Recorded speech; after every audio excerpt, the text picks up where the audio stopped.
Yo, welcome back to JMK TV. This is your boy Joshua Medical. We're back on the channel again.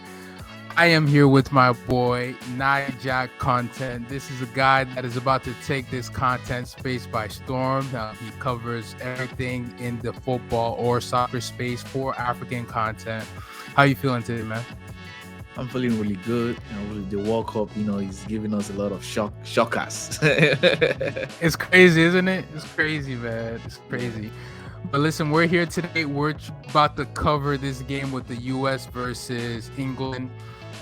I think for the U.S. fans, this is a very, very big game. But I think for the general public, I think we're just kind of wanting to see what happens right in this game to see if the U.S. can, overcome, a big team like England with superstars and players in the Premier League and whatever. But how do you see this game going, Charlie? It's gonna be crazy, bro. It's gonna be crazy.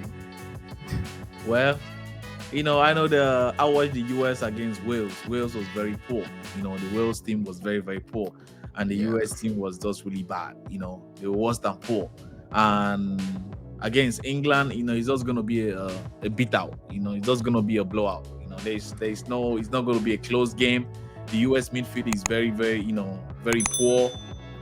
They shouldn't be at the World Cup at all.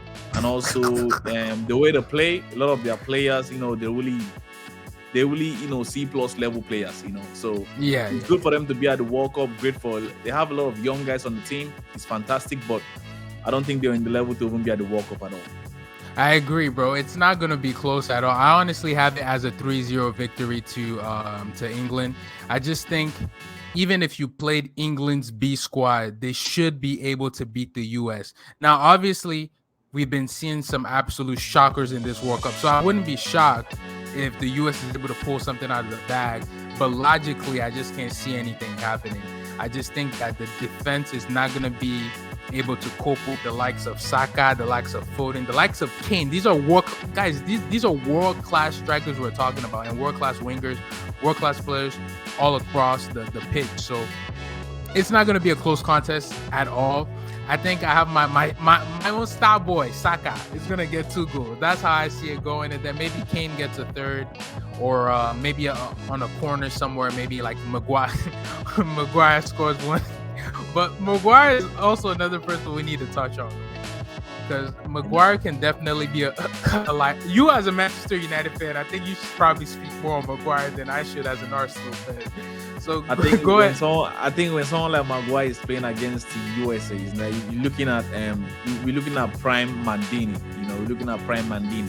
The US don't have anything that's going to make Maguire worry. I know Maguire is a very, he's not really a world-class player in terms of Manchester United level, but when it comes to Team USA, Maguire is going to look like Mandini. That's how Maguire is going to look like. If you don't know who is Mandini, one of the best defenders in his time. So Maguire going to look very, very good. And the US team, I'll be so surprised if the United States could survive a 4-0 first half. I'll be very, very surprised, because in my own books, I could see the England does blowing the United States 6-0 first half. I don't know about 6-0, dog, but I can definitely see it being like either 2 in the first half, right? And then second half, considering how we saw the U.S. come out the other day against Wales, I can't see it going any other. Like, I can't see that mentality just changing over the period of just 2 days, because at the end of the day, I also think they don't have a great coach, the U.S. I think their coach is absolutely horrific, but that's a topic for another day. They don't create enough chances. They're very poor. The Wales team was very, very poor.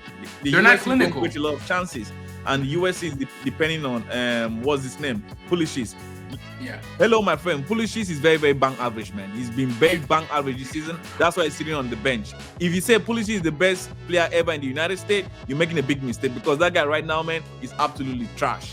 He's definitely not. I don't have him as even top 5 in terms of best U.S.